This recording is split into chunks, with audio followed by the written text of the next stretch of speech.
What up? This is Gambling with Gold with Jason Gold. Welcome to the show. I am joined by Steph Smalls. Steph, how are we doing this week? Doing good. Excited for this NFC East matchup tonight, but it was a crazy weekend in football. Yeah, absolutely insane. Week 3. Hopefully everybody out there made some money. Some of our picks were good. Some of them were bad. I had an emotional roller coaster with my best bet with Miami, which is something that we'll talk about in a second. I have still not recovered. It has been 24 hours, and I still have nightmares about Jacoby Brissett diving into the end zone on 4th down. So maybe I'll save that for later in the podcast. I don't want to do that off the top. And I don't want to bring up the Giants again off the top either. I'm sorry. So how about we start somewhere that's a little bit more fun as we do a little week 3 recap, and then we do a little look forward to week 4. So I thought that my two favorite games of the day were the Chargers beating the Chiefs 30-24. That was an awesome game. We were on Chargers plus 6.5 there. And then we got to talk about the Justin Tucker 66-yard field goal, the win off the goalpost. I mean, that's got to be one of the craziest things you've ever seen, right? Absolutely. I couldn't believe it. Like, how? He's so crazy good. And it's so fun when we do have these moments and you get to witness it like in real life. It's not a history moment for you to hear about where like we actually got to see it happen, which is awesome. It was a crazy, crazy kick. I couldn't believe, if there's one kicker that you want out there that's going to make a 66-yarder, it is Justin Tucker, and it is indoors. So maybe there was a chance, but I'm sitting there going, no freaking way. And everybody that has all of these Ravens teasers, Ravens money lines against the Lions, there is so much money that swung on just that one kick. And for it to hit the crossbar, everybody, the best part was the camera in the back. All the Lions fans are just so happy that it hits the crossbar. And then we all realize that it hits the back net and it's good. And everyone in back just sulks, just all full like surrender cobras. Terrible, terrible, terrible. I can't imagine. I mean, you were Lions fans, so you're probably ready to deal with heartbreak, but that's heartbreak city right there. And when you get the glimmer of hope, that's when it's the worst. It's just like the Giants when they just lost to Washington, kind of a very similar way where like you're like, oh yeah, we want, like, this is it. And then it just gets taken right from you. Oh my God. It's so bad. I mean, the Lion fan, at the end of the year, they're going to be happy because they're going to get a better pick because of this. Mm-hmm. But, oh, my God, to deal with that. And then on the Ravens side, just pure elation to get out of that game and be able to make that sort of kick. Something that everyone that's a Ravens fan will remember, like, forever. You'll never forget where you were for a 66-yard field goal. That's got to be really cool. Yeah. And one of the best gambling moments that I've seen in a long time. Let's move over. Let's talk about Chargers-Chiefs. What were your thoughts on that game, about Herbert? And how about some of the decisions at the end for the Chargers to go for it on 4th down and do some of the wacky stuff they did come down the stretch? Mm-hmm. I think the Chiefs are going to make gamblers very, very frustrated this year. I think that we saw that they're not the Chiefs that everyone thinks that they are. They're coming out. Even Patrick Mahomes, right? He's someone where last week made some mistakes. You would expect someone that's very good at being elite quarterback to correct those, but we're still kind of seeing he's being a little sloppy. That's no knock to him. He's fantastic, but he's going to have to clean up his act a little bit moving forward, I think, or these Chiefs are going to start running into some issues already, looking at their roster.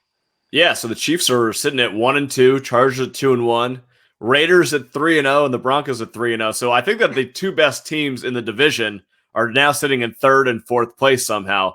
Very interesting division.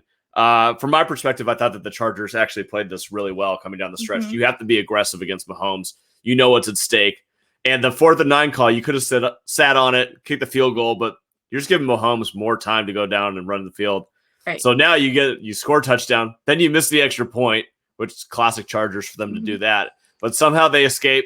Somehow Mahomes doesn't get it done.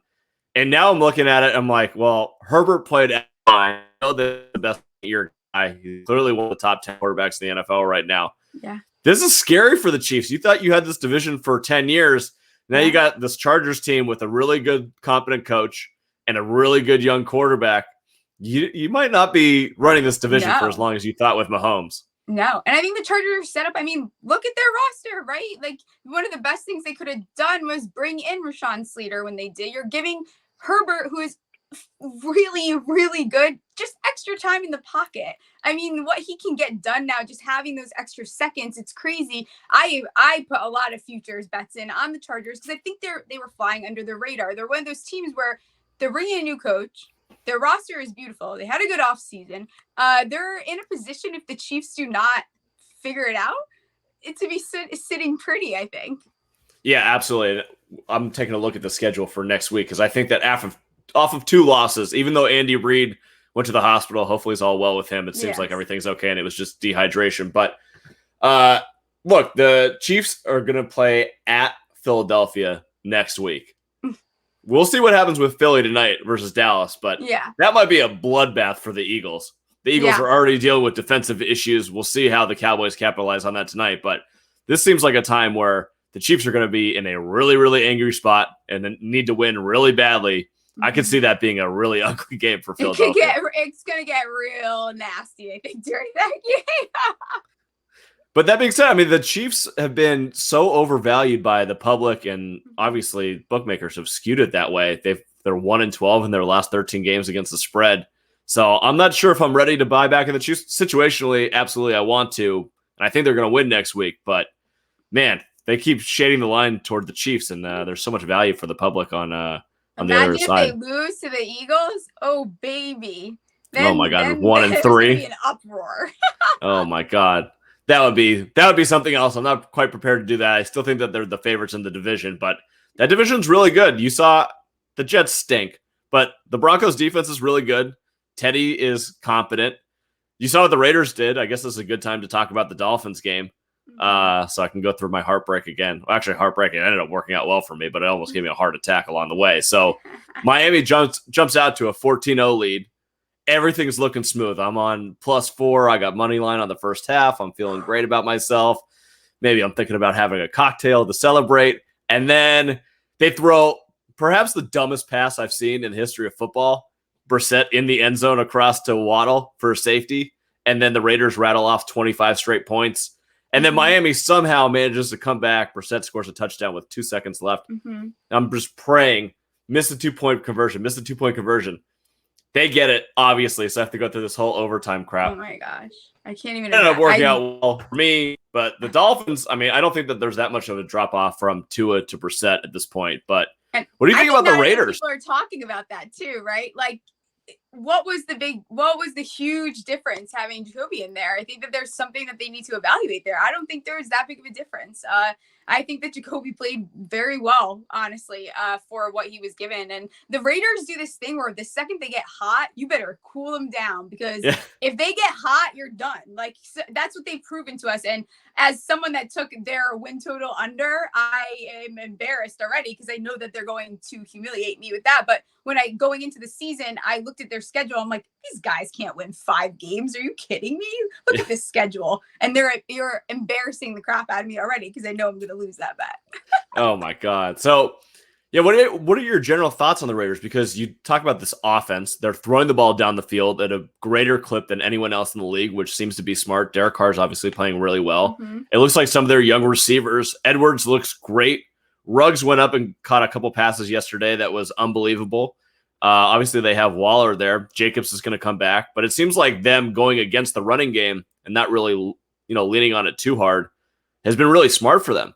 Yeah. And I'm wondering if in that division, given the teams around and the sort of offense that 3 of the 4 teams can score, is this something that you think is sustainable, that the Raiders can do this all season long? They have some they have a prove-it game coming to play the Chargers next week. I think that's where we'll see the Raiders, right? This is a team, the Chargers, I think, should beat them, absolutely. If the Raiders are able to go in there and spank the Chargers, we need to start looking at the Raiders. It's so funny because the offseason, all everyone talked about was, oh, the O-line stinks. They got rid of everyone on the O-line. Jacobs now has Kenyon, and no one was focusing on anything other than those 2 factors. And now we're like, wait, the Raiders are good? What is happening? Am I seeing things? But Derek Carr has always been good. He's very underrated. He has a great passer rating. He's very good at the deep ball. And I like that they're finally getting these younger receivers involved. Ruggs was one of my favorite recruits coming out. You have Edwards. I think they're doing a good job just managing the game too now. Yeah, surprisingly, this is not one of Shocking. Gruden's best qualities, and not something that the Raiders offense is usually good at doing, but they were pretty good yesterday. I know they let the Dolphins back in. They probably shouldn't have gone to overtime, but they were down 14-0 to start out. So interesting there. So talking about next week, we'll do a little look ahead here. Chargers are -3.5 at home hosting the Raiders. I will actually be at this game, and we were doing a Champions Round giveaway for this game. We're giving away a Keenan Allen jersey and a Darren Waller jersey. So stay tuned for that. Locked in on Instagram and Twitter for more information on those two. But what do you think about that game? Chargers -3.5 hosting the Raiders. So you said that you think that the Chargers should win that game, but what do you think about the line? Yeah, they should win this game. There's no reason. But are the Raiders going to come out and make us all look silly again? Probably. They've been doing it all year. I'm probably staying away from this game, I think, when I'm betting, because the Raiders have proven to be an issue somehow. I still am shocked saying that. The Raiders are an issue. That's it's the craziest sentence I did not expect to say. So I'm personally probably staying away from this. I like what the Chargers are doing. I think they have a lot of underrated players over there. Herbert is coming into his own even more, and they should definitely beat the Raiders. What do you think is the more impressive 3-0 team right now, the Raiders or the Panthers?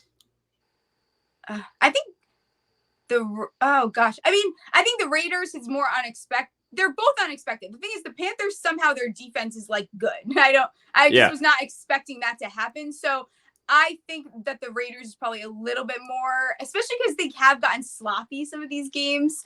But the two of them, right? I'm shocked that they're 3-0. Yeah, I mean, the Raiders have gone through actually a pretty legitimate schedule to get to 3-0. You're talking about the Steelers, the Ravens, and the Dolphins. Those are three pretty tough games, even though two of them were in Vegas. Maybe that Vegas is like a real home field advantage that I didn't know about. I thought it would be more that people are traveling into Vegas and it'd be a lot of like opposing fans. Yeah. Seems like Vegas is really behind this team, and all of the Raiders fans are flying in for these games instead of the other visitors. So maybe the big Roomba is a good place to bet on the Raiders. So I'm interested to follow that trend for a little bit. Why don't we talk about two other games that happened this weekend? Rams beating Tampa Bay. Matthew Stafford absolutely going off. Maybe a little bit of a sleepy spot for the Buccaneers having to travel to New England next week. What were your thoughts on that game? And what do you think about Matt Stafford and this Rams offense? So the Rams look phenomenal. I think that this was a prove-it game for them. To go in to beat Tom Brady is a big deal. I think the Rams need to stay hot. I need to watch them stay hot, and they need to stick with it. I don't know if I'm fully bought in, which probably sounds ridiculous. I should be by now. I need to see Matt Stafford win like a playoff game, and then maybe I could be all in. But this team is well-rounded. They are very much in Super Bowl contention. I think we could make that argument. Tampa Bay, here's the thing with Brady. He usually starts slow, so I always expect with him some kind of drop-off at some point, right? Not having Antonio Brown, obviously hurt them. I think that Tampa Bay losing should humble them a little bit, and they should come back and respond next week. But the Rams are good. Period, right? That's what they have proven that. Sean McVay is a phenomenal coach. It's really impressive what he's been able to do. Yeah, it seems like Matt Stafford being there and his abilities has just opened up everything else for everybody else. And McVay's offense is flourishing. So no surprise there. Their defense was pretty impressive. They got to Brady a lot against that good offensive line. Not a real surprise from my perspective. I thought the Rams were going to win this game. It definitely seemed like a sleepy spot for Tampa Bay. If there was one game that they were going to just okay, we're in LA, cool. We're learning what the environment at SoFi is like. When we come back for the Super Bowl, we know what's going on, but we really don't care about winning this game. Let's focus on getting Tom a big win in New England next week, which I think that they're going to do. The line in that game right now is Tampa Bay -7.5 in New England. So I expect nothing less than a dominant performance in New England for Tom and the boys. I think they'll get it done. I'm sorry, though. I've been talking about this game probably since the schedule came out. I would seriously love for the Patriots to win this game. I would love it for Billy B. I would love it for Mac Jones. I'm all in on them winning next week. I'm going to be rooting for them. Absolutely. Oh, boy. That's going to be an interesting Sunday night. They are already showing the promos this Sunday night, trying to get everybody riled up for Brady. The Patriots really are not doing their part to make this game interesting. They look like absolute dog trash against New Orleans. Yeah, really bad. It was bad. I mean, Mac Jones' like average depth of target was like 1.2 yards or something like that. They couldn't force the ball down the field at all. The running game was terrible. I think Harris had 6 rushes for 14 yards. James White got injured. The defense didn't look that good against Jameis Winston, which isn't a great sign. So things are dicey in New England right now. Dicey. Yeah, super dicey. All right, let's talk about last game, Sunday Night Football. This was an awesome one, in case you didn't catch it. Green Bay 30, San Francisco 28. What were your thoughts on Rodgers getting able to get that win and the cover in Green Bay or in San Francisco? San Francisco is impressing me because I think they've played some pretty sloppy ball, and they are still sneaky, like to sneak out that win. Oh, they didn't win. The Packers won, right? Yes, Am I the crazy? Packers I'm won. missing it. It was Packers so late won. when I was watching it. But I think the Packers are at least, coming back from not embarrassing themselves because they did do that and start the season that way. The Packers are showing that they can still make plays. I really needed MVS last week to show up, and somehow he managed to show up this week beyond my expectations. So that was frustrating for me because I had him, first I had him all over the place last week, but I like seeing the Packers win. I would love for Aaron Rodgers to, have a good season, then go to Jeopardy or whatever his plans are. That was my Super Bowl pick. My Super Bowl pick is Packers-Bills, so I need them to get rolling. They looked good last night. The defense is still a little dicey, giving up 28 to an offense that, I mean, Jimmy G didn't look that good, and they still put up 28, so that's not great. Oh, yeah. Can we put Trey Lance in? Like, I'm done. I'm actually You're done? over the Jimmy G thing. I'm just over it. I think he's up until this point been like a serviceable, obviously, quarterback. They've gone to a super, whatever. I got it. That's cool. But he looked bad last night. So you have Trey Lance sitting there, just use him. Like, it's time now. Like, if Jimmy G is going to keep playing this way, especially against someone like the Packers, it's time to put Trey Lance in. Let the boy figure it out. I'm hesitant to want to have Lance in. I think it's a good take, and I think it's spicy, but I don't know if I feel comfortable with that yet. I've seen how all these other rookie quarterbacks look. It's really bad out there for these guys. I mean, Zach Wilson, someone that I really liked coming in, looks terrible. It's also the Jets, so I don't know how much is actually his fault at this point. Mac doesn't look good. Fields, you saw, I don't know what Matt Nagy's doing with Justin Fields. I didn't get to rewatch that game yet, but I have not heard good things, because when the Giants are on, that's it. That's all we're watching, period. And then I go back and I rewatch every game. But I heard it was really disgusting. Well, the Bears' offensive line, so you'll watch it at some point, but the Bears' offensive line is not good, and Fields holds on to the ball way too long. But the problem is that Nagy didn't do any design rollouts. He wasn't moving the pocket all over the place, which is something that Fields, you absolutely need to protect your rookie quarterback, and he's good at that already. Like, why aren't you maximizing his skill set? Right. You can't call it, and I tweeted this before, too. It's like, playing Justin Fields sounds great. I'm cool. I sat him last week in fantasy because I did not believe in Nagy's ability to make an offensive scheme that goes to the likes of Fields. He was playing, it sounded like it was Andy Dalton still there. And you have to be more aggressive. You have to use, highlight what he is great at. And also then you see today, right? He's like, oh, they're deciding between Dalton, Fields, and Nick Foles. Guys, come on. You got to pull it together. Now we're being out of control. He just seems like he's being an asshole about the whole situation. It's like, okay, we get it. Do you mind Williams and Dalton? That's fine. But Fields is clearly your future here. Shouldn't you just rally around this? You're going to get fired at some point, likely. Right. Just roll with the young guy. See what you got out of him. So I don't understand what the Bears are doing, really. It's kind of an issue. Yeah. Let's talk about, I want to do 3 look-ahead lines. Actually, you know what? Let's run through all the look-ahead lines. Why not? We got time on the podcast. Who cares? Cool. All right. Let's go through the top. So Thursday Night Football, we have an ugly one. Not a surprise. Thursday Night Football stinks. Jacksonville at Cincinnati. Cincinnati currently a -9 in that game. Cincinnati's coming off of a big win against the Steelers, but that's a lot of points to be giving up on a Thursday night. Yeah, I would feel way more comfortable if we were looking at -7.5. I feel better with that, but that's a lot. Yeah, it's a lot of points, and Jacksonville, I mean, they just love blowing leads. I don't understand. I've bet on them the last 2 weeks, and their covers, they had Arizona at 19-10 and had the most electric kick return, or I guess field goal return of all time. Gus Johnson's losing his goddamn mind. and then they can't put it away and cover plus 7.5. They lose by 12. Utterly disgusting. I was infuriated. Yikes. All right, let's move on to next one. Washington at Atlanta. It is currently a pick-em. You are intimate with Atlanta after watching that last game. What are your thoughts on the Falcons?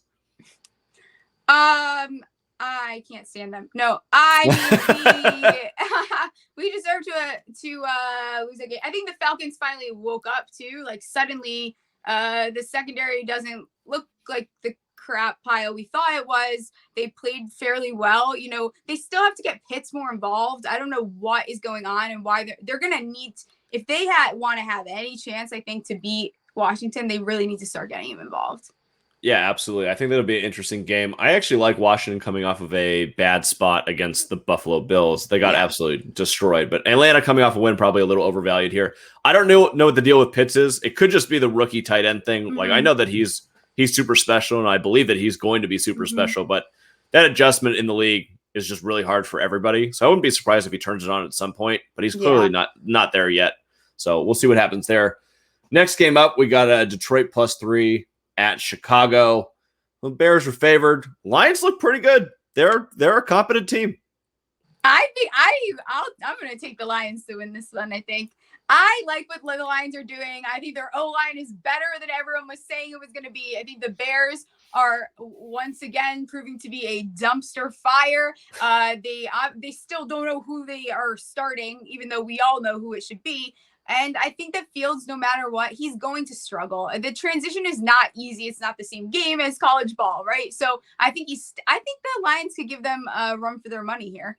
Yeah, I'm looking at that Lions money line +135, and I think I'm going to bet that after this game. So I'm doing it. Yeah, all right. We got our first team bet of the weekend of week 4. I like it. All right, let's move on. Titans -9 at the Jets. Not much to say here. Titans got a good win against Indianapolis, but everyone on the Colts is injured, so not much to take from there. A.J. Brown is likely going to miss this game. Not sure it matters versus the Jets. He hasn't done anything. Who cares? Yeah. At this point, it doesn't matter. He hasn't done anything, like, regardless. So, but that stinks to see. I think that he will come back, though. We're going to see him, be okay at some point. I don't think that this is just the end for him. Yeah, I agree with you. All right, next up, Cleveland -1 at Minnesota. This line seems pretty low, kind of fishy. I would expect Cleveland to be a bigger favorite than -1 here. Yeah, that is very fishy. The Vikings look good, though. Can we say that? I think the Vikings look better than people were leading on. They're playing very good complementary football, and when they don't make mistakes, they're a team to look out for. I think as long as Zimmer pulls it together and can call a good game, I think they can beat the Browns if the Browns get sloppy.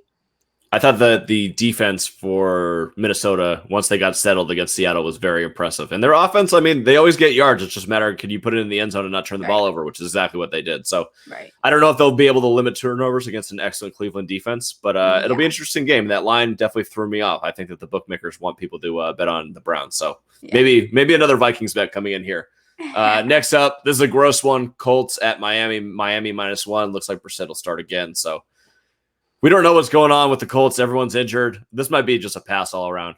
Yeah, I think I'm going to ignore this game. I don't know who is what. I watch Miami win. All right. Carolina +4.5 at Dallas. This is a really, really fun game. That is a fun game. I think, and this is going to be, we talk about these games that are kind of prove them. Like, I want Carolina to prove that they are the team that we are all starting to get excited for. Can Sam Darnold continue to perform? Can he clean up the mistakes that he did make last week? And can they sneak out a win against the Dallas Cowboys? I would love it. That'd be a very interesting game. That +4.5 looks mighty juicy, although I think that line will change based on the results tonight. Which way it goes, I'm not 100% sure, but I don't think that 4.5 will be there tomorrow. No. Next game. This is going to be sad for you. Saints -7.5 hosting the Giants. Can we talk about the Giants, or do you just want to just ignore we can it? talk about how they stink. Okay. I'll let you have the floor. They stink too. It's that the coaching is so bad. Like, it's seriously pathetic. I think that Joe Judge, he is all talk. We need to see some action. If there's any hope in this game, it would be that the secondary wakes up and Jameis Winston is throwing interception city. That is the hope that is the only way that this team is going to sneak it out. But then again, remember, the Giants are that team that for some reason they never win the games they should, and they'll sneak out like 2 to 3 wins every year. They do this. They did it with the Seahawks last year. They sneak out these wins that everyone assumes they're going to get blown out. So is this going to be one? I don't know. Losing Blake Martinez is horrible for this team. So I like what we've been seeing out of Saquon. He is improving. They're getting him involved more. That I love, but I don't know if Jason Garrett forgot what an RPO is. Like, we need to use Daniel Jones's legs. Use them. I don't know why that's not happening. So this team's a disaster. I'm definitely not betting on them to win another game until who knows who we play. So I think that I like the plus 7.5. It seems like a good spot. Giants coming off of a home loss and the Saints coming off of an impressive win over the Patriots. So 7.5 over a touchdown. I'll probably take that one. Here's my question. What's going on with the receivers? Because everybody left with a hamstring injury. Do you have any update on what the situation is there? Yeah, the only update I have is John Ross might play. I'm like, what the hell? Like, that's not what I need to know. I need answers on Slade and Shep. I haven't even looked into it. Usually, like, stuff like this with Shep, it's usually like limited practice. We're better off without Slade on the field. Evan Ingram showed again that he does not know how to catch the ball, which is so fun. But yeah, the receivers are a mess, and you have Kenny Golladay, who you're paying $17 million a year to barely be involved. So a lot of this comes down to this offensive scheme, and Jason Garrett's got to figure it out. Yikes. Well, that's not a sentence that you ever want to hear. So yeah. It's all right. I know. I'm ready. I'll pray for the Giants. I'm ready for the Giants to have a fantastic place in the draft order, and then for them to blow it. But maybe we won't blow the Bears. So now at this point, I'm rooting for the Bears to lose. This is what it's come down to. It's all right. You guys can go out and draft a Kayvon Thibodeau, and you'll have a nice defensive lineman for a while. Yeah. Also, congratulations for covering the spread versus Oregon. Very impressive by Arizona. It was impressive, huh? I was so excited. Usually we're horrible. Yeah, you were not horrible for 3 quarters. Then you're right. Bad things happen. All right, we got a couple more games here. Kansas City, we already talked about against Philly. This is a big line. Buffalo minus 17 hosting the Houston Texans. That one could get disgusting. I think that is going to get gross, and it feels. I think I'm probably staying away from that game. Who wants to bet minus 17? But that might be a lock. I don't know. There's no way in my mind that Buffalo wins that game by like less than 30 at this point. Right. Yeah, I don't disagree. All right, Arizona at the Rams on Sunday. Rams minus 5.5. This might be our best game of the day. I would love Arizona to win this game, though. I love Arizona. I think it would be freaking awesome for them to beat the Rams, but I don't know that it's going to happen. I mean, watching Kyler play is like doing drugs. Like he's all over the place. All the highs and lows. He's so good. It's wild. Arizona's a really fun team to watch. They might be the most fun team in the NFL, but man, they are all over the place. Cliff, like, you're not kicking a 68-yard field goal outside in Florida. It's not happening. But he tries it anyways, and then he gives up a touchdown. And then they come back. It doesn't matter. They score 24 points in the second half, and they win. So it's crazy. Whatever. Arizona, that'll be a fun game. Really fun game with the Rams. Next one up, we got another NFC West matchup. Seattle plus 2.5 at San Francisco. Seems like the right line here. I could see Seattle bouncing back after 2 straight losses, though. Yeah, I don't disagree with that. I think Seattle will do one of 2 things. They'll just continue to not play like Seattle, or they'll play better and then no one will be worried again. But they do sometimes have this up-down slump that we are starting to see. Yeah, I just don't see Seattle starting off 3-1. That's not very Russell Wilson-like, so I wouldn't be surprised if they get a win there. Plus 130 on the money line right now. Baltimore at Denver, another awesome game. That game is currently a pick'em. That seems like I'm going to end up being on Baltimore, and it's going to be the very public side, and I'm probably going to lose a lot of money there, but I can't wait to do it. I think either of these teams could win. I'm really impressed with the Broncos. Again, another one of these games. Let's see if the Broncos can keep it up and show us that they are this very big powerhouse that they have been. I'm really impressed with their defense. I think their secondary looks great. They just lost Hamler, but Teddy is balling out, and I'm a very big fan of what they're doing. They're getting really thin at receiver really quickly, which is a massive concern. Massive concern. You're without Judy for a while. Cortland Sutton is always like one play away from being out for the game. The way that he falls, he's like how Mike Williams used to be, where every time he fell, he's just like, oh, I'm dead. I'm dead. Yeah, and then he gets back up and hobbles the sideline and he's fine. Like, that's Sutton at this point. Hamler's out. Judy's out. Tim Good fan. Like, still got issues there.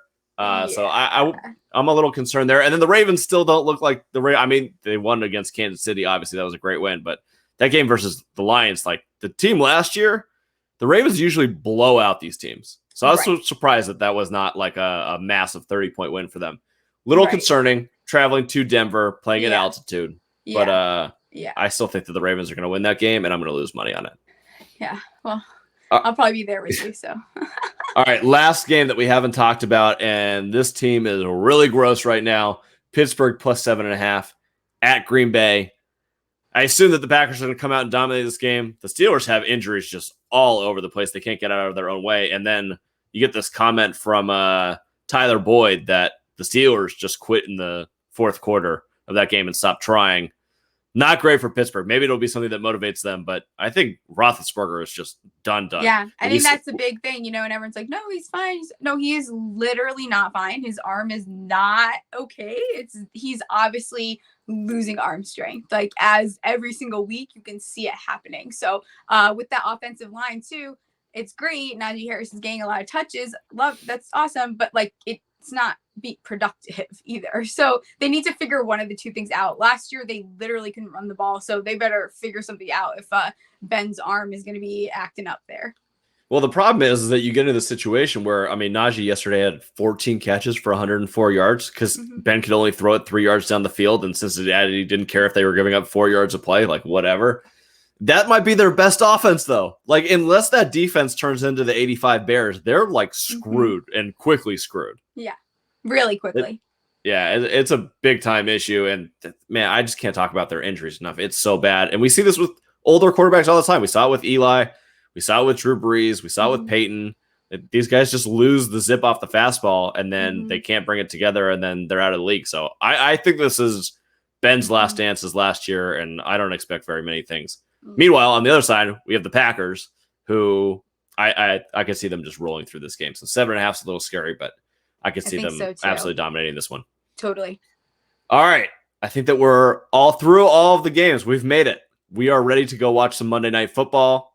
What is your, before we get this out, what do you think is going to happen tonight? This is going to be posted afterwards, so we can go back and check your score. So my prediction is 31-24 Cowboys. I don't feel confident. I think the Eagles could end up be like sneaky and this end up turning into a shootout, or they could end up getting totally screwing themselves. Jalen Hurts really has to step up to stay in this game. But I think the Cowboys will sneak it out. Jerry Jones will be all excited, and then the Cowboys will be the top in the NFC East, and then we have to listen to it for a week until they lose to the next team, and it'll be a mess. So I was talking to Dan Turner earlier, who also works at Champions Run, and he's a big Eagles guy. He knows more Eagles stuff than anyone that I know.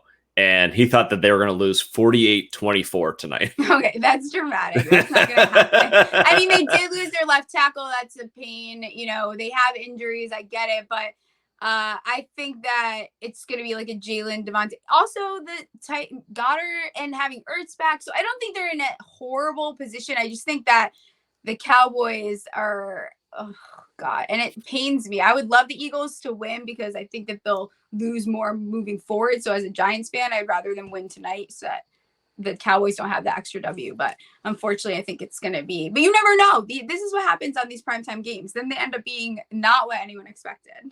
I fully expect this to be a very entertaining game. And if nothing else, we get the Manning broadcast where they have LeBron on there and Nick Saban. And it should be very, very interesting. So before we head out of here, let's announce all of the giveaways for this week.